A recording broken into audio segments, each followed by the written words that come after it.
Okay, this is a entry-level tutorial to show you the basics of Photoshop. I'm not going to show you everything, but at least I will give you a basic groundwork and you can build off of that in order to become a Photoshop master. When you open up Photoshop, you're going to get a page that looks similar to this. Look for a new file right here. Once you click on that, it's going to ask you what kind of settings you want for your canvas, basically. And your canvas is going to be your blank area that you are going to be making your image. By default, yours might be in pixels, and if you're not that familiar with the size of pixels, that might be pretty useless to you in order to understand what kind of shape you're dealing with. You can change the default unit to inches if that helps you understand it a little bit better. When I am printing off a full page on a printer, usually I will stick to like an 8.5 inch by 11 inch because that's the size of regular printer paper. You're welcome to change the size to fit your needs though. Then we'll hit create and it will start loading up a whole site for us in order to work on our project.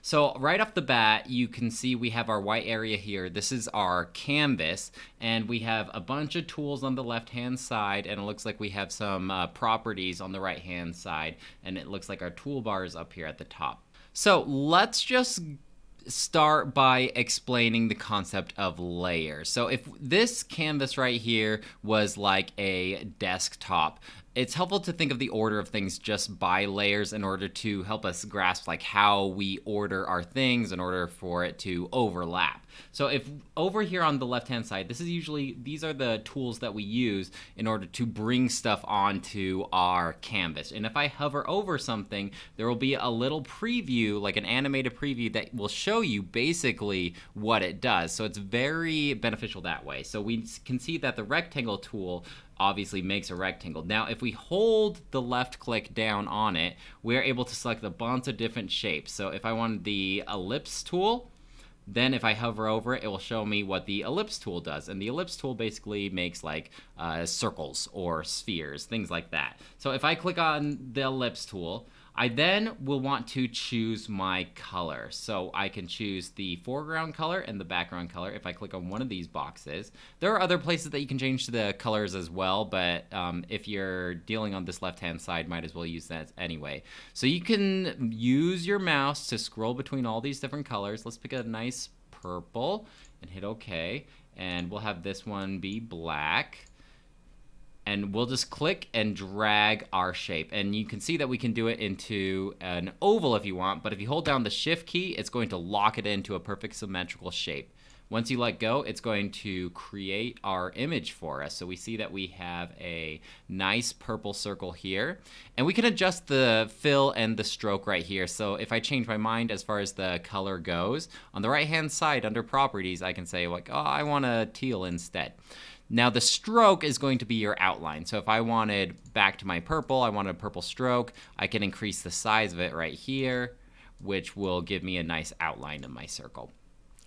But most importantly, I want you to look on the bottom right, where we see that we now have a layer called Ellipse 1, okay? Pay attention to that.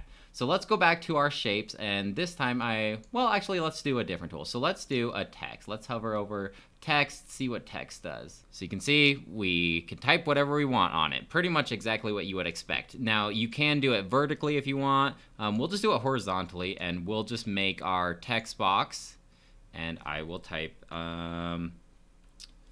engineering is great. Now you can see that we don't have the full text showing up in our text box because either the text box is too small or our text is too large. So we can change that by highlighting that. And there's a couple different ways that you can decrease the size. Right here in our properties is one way, and then also up here at the top is another. But if we can click this drop down and choose like a preset amount of points, but we can also click and hold this T and we can slide to get exactly the size that we want. So let's get something like this. Here we can change the color. So let's choose a color that will stand out like a black. Okay, and we can do some other fun things too if you play around with it. Like up here at the top, you can do actually some warped text. So if you wanted to do maybe like an arc like this, and then you can adjust like how much it bends. Play around with it. There's a lot of different options. You can make it so it's kind of off-centered like that. Let's do something like that. So I want to move this text on top of my ellipse. So we need to select the move tool, not the transform tool, the move tool. And we'll see if we can click it. Obviously, we can just drag things around. You can also use the hotkey V if you want to do that. So we click on this move tool, and now we can click and slide over that engineering is great. Now, the main reason I wanted you to focus on this bottom right-hand side is I wanted to show you how you can rearrange the layers in order to change what's on top of what. So if I was to click and drag this engineering is great text layer and put it underneath the ellipse, then the ellipse is on top. So that's that's why I said picture it like a desk. And all of these layers are like different papers that we have on our desk. So you can rearrange the order of them that way. Okay. All right, let's check out a couple other tools, and then you are free to experiment if you want. I'm going to select this layer, the background, and let's change the picture because plain white is pretty boring. And just so you know, if you're trying to like change the settings on something and it's not working, maybe check down here in the bottom right that you have the correct layer selected. So if I wanted to change the color of the background, but I had the engineering is great layer, then I wouldn't be able to change the color of the background. It just wouldn't work. It would think that I'm only working on the engineering is great layer. So make sure that you have the background selected that you want to manipulate. Let's look at the gradient tool. The gradient tool is pretty cool because you can select two different colors and do this soft color transition between the two. And it can be like very hard, a very harsh transition, or a very gradual transition depending on your placement here. So let's click on the gradient tool, and this is going to use both of these colors. So let's change the colors to something, let's do like a green, and for our other color, maybe like a blue.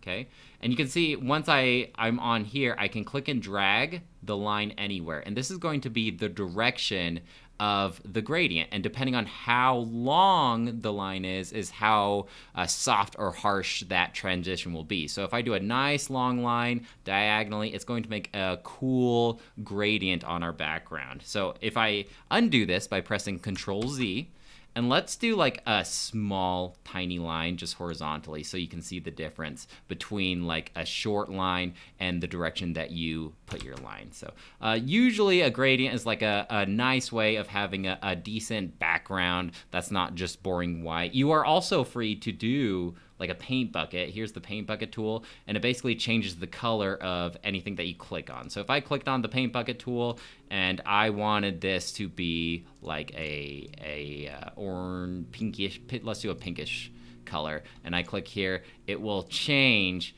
the different outlines. Now, obviously, if there wasn't any gradient here, it's not going to be sectioned off. If I click on it, it's going to do the whole shape. So what if I wanted to change the color of this circle here? I need to make sure that I have the ellipse selected, so I'm working on this layer, and then I can click on it. Now you'll notice that if you haven't rasterized your shape, that means that you haven't like pixelized it. You haven't digitalized it. So if it asks you to rasterize it, in most cases you're fine to just say yes, and then you should be able to edit however you want. So if I wanted to edit this and that, that's fine, Control Z. If I just wanted to edit this, that's fine. So that's a unique way of thinking about things, is making sure that your objects are rasterized and making sure that you have the right layer selected when you are editing those objects here. What else can we do? If we click on the text, you are also free to like color each individual letter. You'll see that my mouse now has this cross through it that says no. If I click anyway, it will say it needs to be rasterized. Just hit yes. And now I can change the color of like each individual letter. So if I wanted it to be like a rainbow text, I could change use the paint bucket tool and change the color. I'm not sure if this works with gradient or not. That's something that you should try out and report back to me. There we go. So we have some kind of like inverse coloring here. Fun.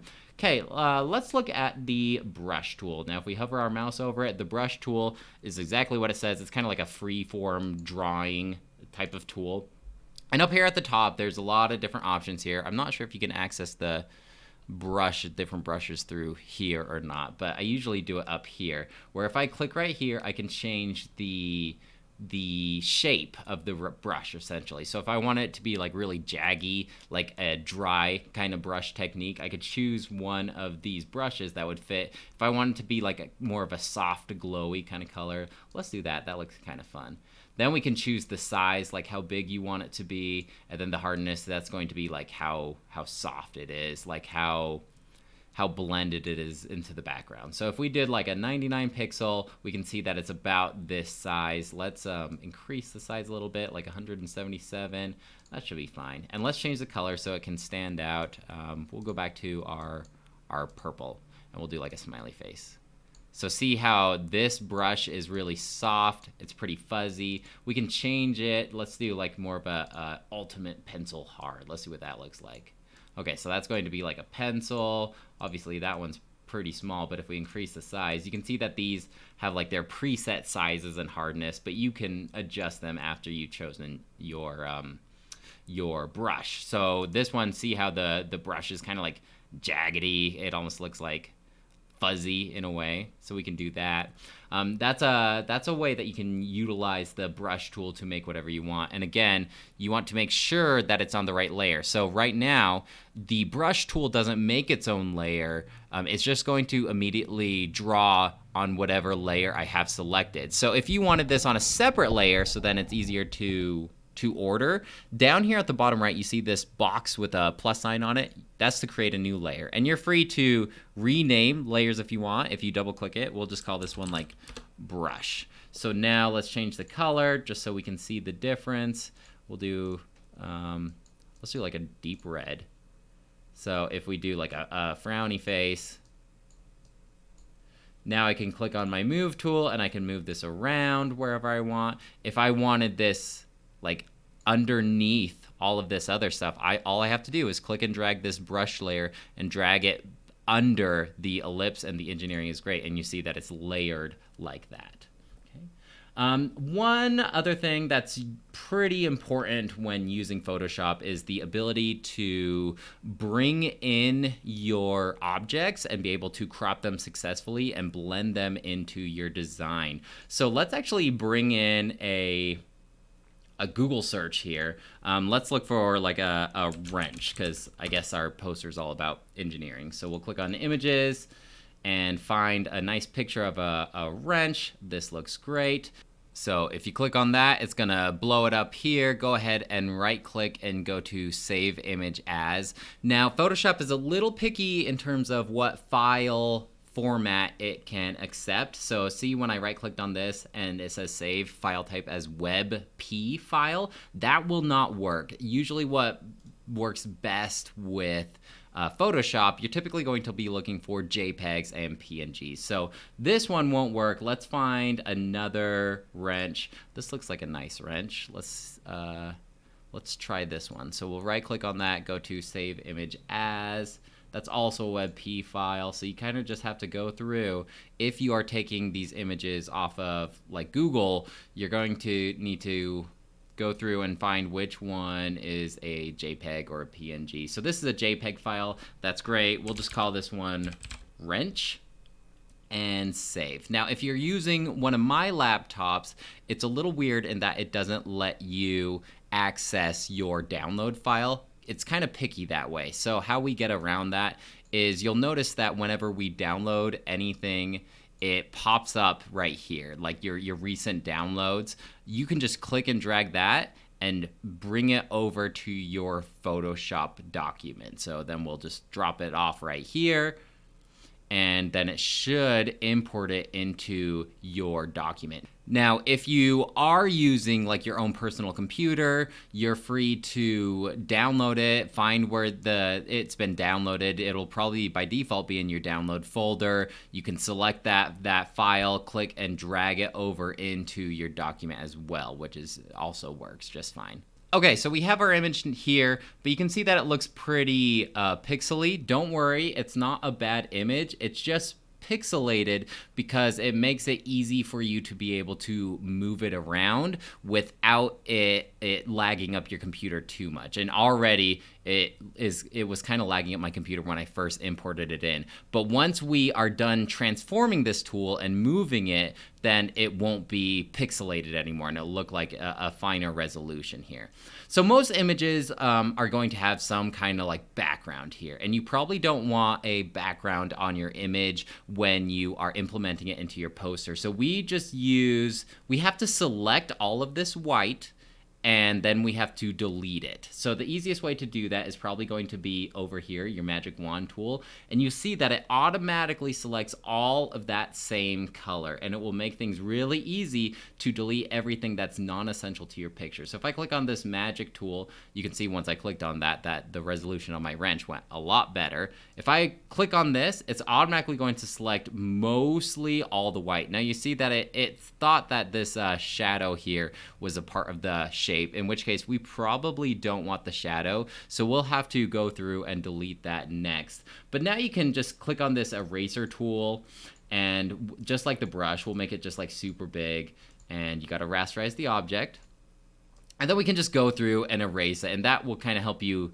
visibly see what we are doing. We're selecting everything except for the wrench itself, so then we can edit it. Now you can see that the magic eraser tool is not perfect either in terms of like the shadow. It also selected all of this white stuff in the middle of the wrench, which we don't want. So just kind of keep your eraser away from the inside of your object, your picture that you want to keep. And we'll just kind of erase the edges here, but we're not going to erase this middle part even though it's selected by the magic eraser tool. We just kind of want to select all of the edges here. Okay, careful not to erase that stuff that you don't want. And now that I am done erasing all of the stuff that I have selected, we need to deselect that. So if you click on the select tool here and press deselect, it'll unselect all of that stuff. You can also press Control D for the hotkey. And now I can go through and just kind of clean up any other messes that the magic eraser tool didn't choose. So we'll go through and just kind of clean up this shadow. You're free to change the size of this eraser too. If it's getting a bit too bulky for you, you can go through and erase that stuff too. So now we can move around our wrench and we have the background relatively clean. You can see that obviously it isn't perfect because there still is going to be some edge right there. Oops, I accidentally select that. So select the wrench. You can see that there's a little bit here, and if we are getting picky, we can grab the eraser tool and then we can go back and kind of touch that up a little bit more depending on how picky you are. Obviously I got a little too close there, so you might have to be careful not to get too much of the edge. Now, there are other selection tools that are more accurate than the magic eraser tool, but the magic eraser tool is going to be the quickest way. So you can see that there's like a quick selection tool. If we hover over that, there's also like an object selection tool. Let's see what that one does. It automatically finds an object. I'm not sure how reliable that would be. To me, it kind of seems like it would be the same thing as the magic eraser tool, that it would select things that you don't want it to. But you have a couple different options. You can also just try and make your own using the lasso tool. So you can go through and select like everything that you want to highlight. And obviously, this is a lot easier with like a writing tablet than a mouse. But see how I just selected every part on the middle of that? Not super accurate unless you're zooming in and you're really taking your time with it. It might take a while. So we got our wrench, and obviously you can see that when I was using the eraser tool, I wasn't erasing anything underneath it, and it's because I have the wrench selected here. If I wanted it behind the text but over the circle, I can arrange it so. I'm also free, when I'm using this move tool, I'm free to rotate the object, and you can even try and do some coloring using like the paint bucket tool. You can try and color the wrench, and there's different effects that you can do, but I feel like we've covered most of the basics in terms of like what you can do with Photoshop. There's also like burn tools where you can make things a little darker, or you can blur them and or brighten them. So I would just kind of play around with it. Look at the dodge tool. You can whiten up white things if you want. Just play around with it. So highlight your mouse over the tool, and it will show you what you can do with it. Ooh, I'm actually going to show you this clone stamp tool because it's pretty cool.